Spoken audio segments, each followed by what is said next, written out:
ఐటీలో ఎంట్రీ కావాలా? Trainee software engineer గా అజా కోడింగ్ ట్యూటర్ లో 2 వీక్స్ ట్రయల్ పీరియడ్ లో వెంటనే చేరండి.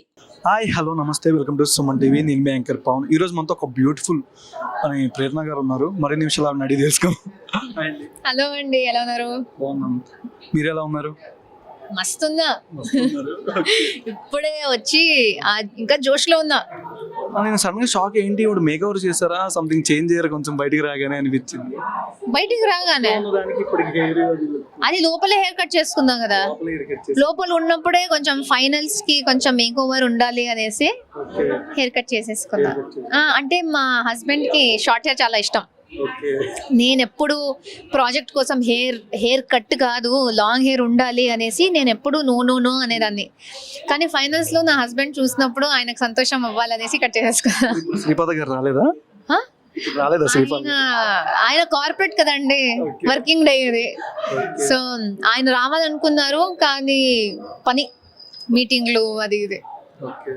అంటే ఇప్పుడు ప్రెసెంట్ మీరు స్టార్టింగ్ చూసినప్పుడు బిగ్ బాస్ యష్మి గారు మీ ఫ్రెండ్, బట్ మీరు ఆవిడ కోసం స్టాండప్ తీసుకున్నా కానీ ఆవిడ కానీ కొన్నిసార్లు మేము బ్లేమ్ చేయడం కానీ మీకోసం స్టాండప్ తీసుకోవడం అవడం కానీ, అంటే మీకు ఎట్లా అనిపించింది? యాజ్ ఏ ఫ్రెండ్గా మీరు సపోర్ట్ చేసినా సరే కొంచెం బాధగా ఉంటుంది కదా, నా ఫ్రెండ్ కదా నేను సపోర్ట్ చేశాను, కొంచెం స్టాండప్ తీసుకున్నాను, బట్ మీ గురించి కొన్నిసార్లు ఇలా మాట్లాడడం కూడా, అంటే దీని గురించి అంటే ఏం చెప్తారు? యష్మి నేను యాక్చువల్లీ బిగ్ బాస్ లో ఫ్రెండ్స్ అయ్యాం. ఏదున్నా అంటే ఒక ప్రాజెక్ట్ చేసాం, దానిలో కొలీగ్స్ అంతే. కొలీగ్స్ తో మీకు ఎంత పరిచయం ఉంటుందో అంతే. బిగ్ బాస్ లో ఫ్రెండ్స్ అయ్యాం. నా సైడ్ నుంచి నేను ఆమెని గట్టి ఫ్రెండ్ లాగా తీసుకున్నా. సో ఆమె ఏం చేసినా, ఇప్పుడు మా ఫ్రెండ్స్, మా అక్క చెల్లి తమ్ముళ్ళు, మా పేరెంట్స్, వీళ్ళు ఏం చేసినా అది యాక్సెప్ట్ చేస్తాం కదండి. సో అలానే కొన్ని టైమ్స్ మాకు ఫైట్స్ జరిగాయి. ఆమె ఒపీనియన్స్ ఆమెకు ఉంటాయి, నా ఒపీనియన్స్ నాకు ఉంటాయి. ఆమె ఒపీనియన్స్ ఆమె కొన్ని టైమ్స్ ఎక్స్ప్రెస్ చేసింది. నేనేదో మహాన్ వ్యక్తి కాదు, ప్రతిదీ నాలో పర్ఫెక్ట్ అని లేదు. నేనేదో చేస్తే ఆమెకు నచ్చలేదు, ఆమె చెప్పుకుంది. అలా అనేసి నా గురించి ఒక్కటి నువ్వు బ్యాడ్గా చెప్పావు, లేకపోతే నా గురించి మంచి చెప్పట్లేదు అనేసి నేను వెంటనే నా ఫ్రెండ్షిప్ని మార్చేసుకోను కదా. ఫ్రెండ్ అన్నప్పుడు ఎంతైనా, ఎన్ని గొడవలైనా, ఎన్ని డిసగ్రిమెంట్స్ అయినా ఒప్పుకుంటాం, అది యాక్సెప్ట్ చేస్తాం. నేను మొత్తం సంతోషంగా ఉన్నాను అని కాదు, కానీ అర్థం చేసుకుంటా. ఓకే, నీకు నచ్చలేదు, నేనేమి చేయలేదు, నా చేతుల్లో లేదు.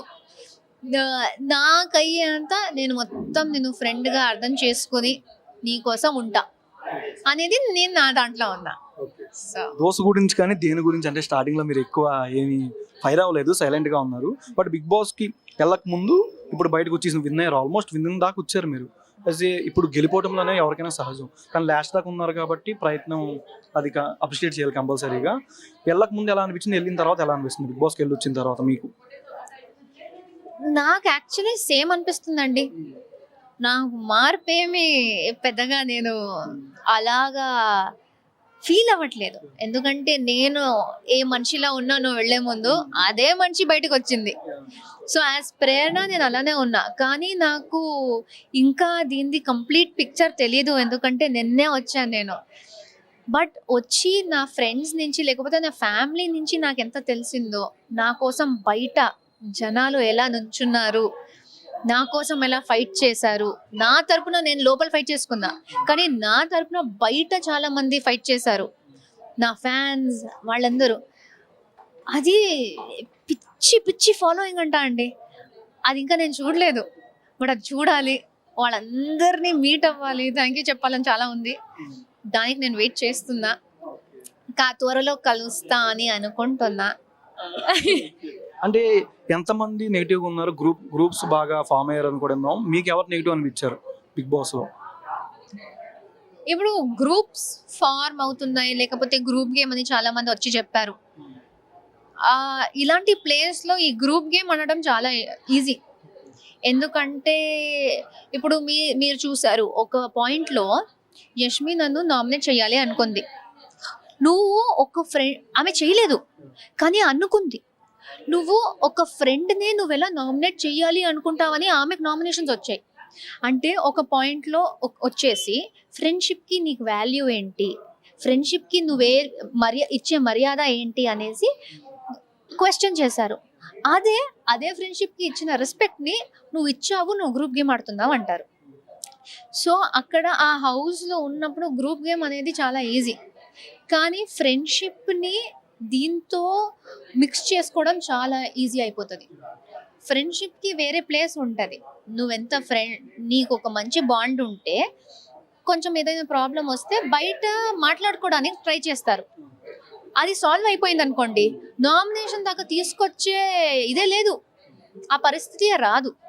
ఇక్కడ నేను మీతో గొడవ జరిగింది, నేను మీతో మాట్లాడాను, సార్ట్ అయిపోయింది. సార్ట్ అయ్యాక దీన్నే తీసుకెళ్ళి నామినేషన్లో పెడితే ఎలా ఉంటుంది? కాదు, ఇప్పుడు నేను మీరు గొడవ పెట్టుకుందాం, మేమిద్దరం ఫ్రెండ్స్.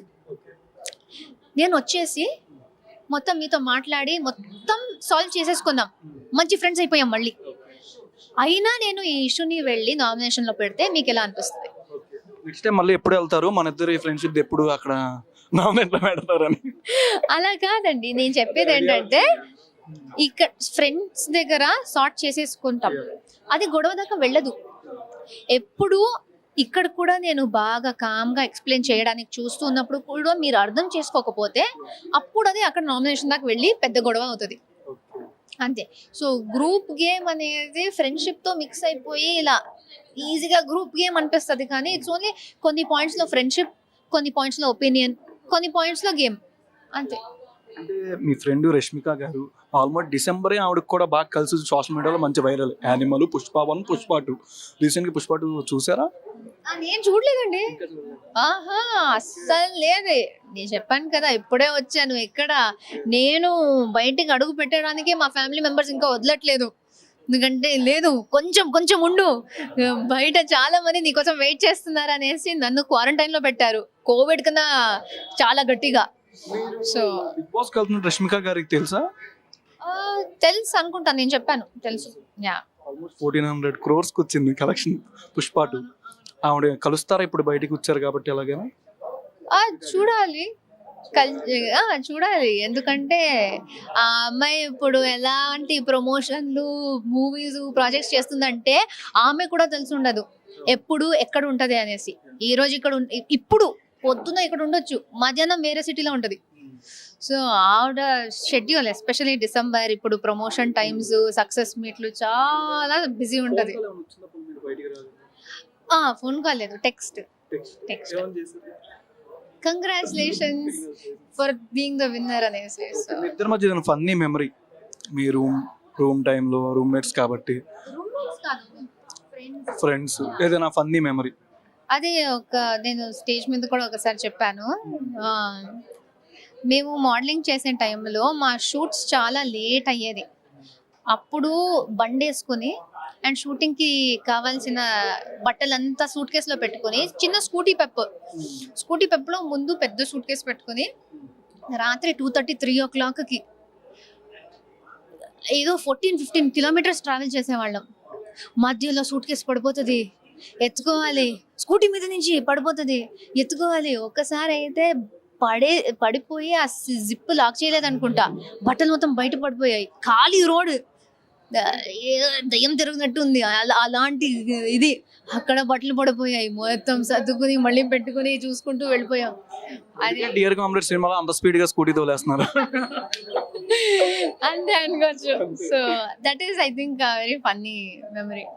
అంటే మీరు వీళ్ళు నిఖిల్ కాకుండా వినేది ఎవరు అనుకుంటున్నారు? లాస్ట్ మినిట్లో వైల్డ్ కార్డ్ ఎంట్రీస్ వచ్చారు, అప్పటిదాకా ఉన్న మీ మెంబర్స్ కానీ వైల్డ్ కార్డ్ ఎంట్రీస్లో ప్రీవియస్ కంటెస్టెంట్లు అందరూ వచ్చారు. ఎవరు అవుతారో అసలు మీకు ఎలా అనిపించింది? విన్ అవుతాం, లాస్ట్ దాకా వెళ్తామా మనం? ఇప్పుడు దాకా ఉన్న వీక్స్ కాకుండా నెక్స్ట్ వచ్చేదాకా. ఇప్పుడు నిఖిల్ అయ్యారు కాబట్టి నిఖిల్ అయ్యారు, లేకపోతే లాస్ట్ దాకా నేను కూడా అవుతాను అనే హోప్ ఉంది. గుడ్డి నమ్మకం కాదు, నేనే అవుతాను అని కాదు, కానీ అక్కడ ఉన్న టాప్ 5 members కొంచెం స్ట్రాంగే. వాళ్ళు గట్టిగానే చేశారు. గేమ్లు, ఎంటర్టైన్మెంట్, మాటలు అన్నీ స్ట్రాంగ్ ఉన్నాయి. సో ప్రతి ఒక్కరికి ఛాన్స్ ఉంది అని ఒక ఐడియా ఉంది. సో ఎవరు గెలిచినా షాక్ ఏం కాదు. సో ఆబ్వియస్లీ నాకు నేనే గెలుస్తాను అనే ఒక ఐడియా ఉండే, హోప్ ఉండే. చీఫ్ గెస్ట్ లో వచ్చిన వాళ్ళు మీకు బాగా ఫేవరెట్ ఎవరు బిగ్ బాస్? అరే మేము ఇప్పుడు లైక్ జస్ట్ ఫ్యూ ఇయర్స్ నుంచి యాక్టింగ్ చేస్తున్నాం, కానీ ఎప్పటి నుంచో నార్మల్ మిడిల్ క్లాస్ వాళ్ళలాగా ఇంట్లో కూర్చుని ప్రతి సినిమా చూస్తాం. మాకు ఎవరు వచ్చినా సూపర్ స్టారే. అండ్ నాకు హార్డ్ కోర్ ఫేవరెట్ అంటే మహేష్ బాబు గారు. బట్ రాలేదు. బట్ ఆయన ఫేవరెట్ అని ఒకరు ఉంటారు, కానీ స్టేజ్ మీద వచ్చే ప్రతి సెలబ్రిటీ కూడా అబ్బా ఏంటి వచ్చేసారు వాళ్ళు, మా కళ్ళ ముందే ఉన్నారు, అబ్బా అబ్బా అక్కడే ఉన్నారు.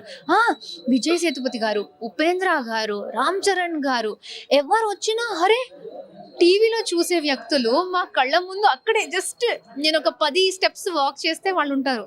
సో ఆ ఫీలింగే వేరే కదా. స్టార్స్ని స్క్రీన్లో చూసే స్టార్స్ని ముందు చూస్తే నేను ఏదో బిగ్ బాస్ చేశాను అనేసి అది వెళ్ళిపోదు ఎక్సైట్మెంట్. అప్కమింగ్ సీరియల్స్ ఏమేమి ఉన్నాయి, వచ్చిన సినిమాల కన్నా ఆఫర్స్ ఏమైనా? ఇంకా ఇప్పుడే వచ్చిందండి నిన్న నేను ఈ రోజు నా ఫోన్ తీసుకున్నా.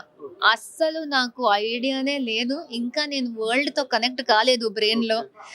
సో ఇంకా ప్రాజెక్ట్ చూడాలి,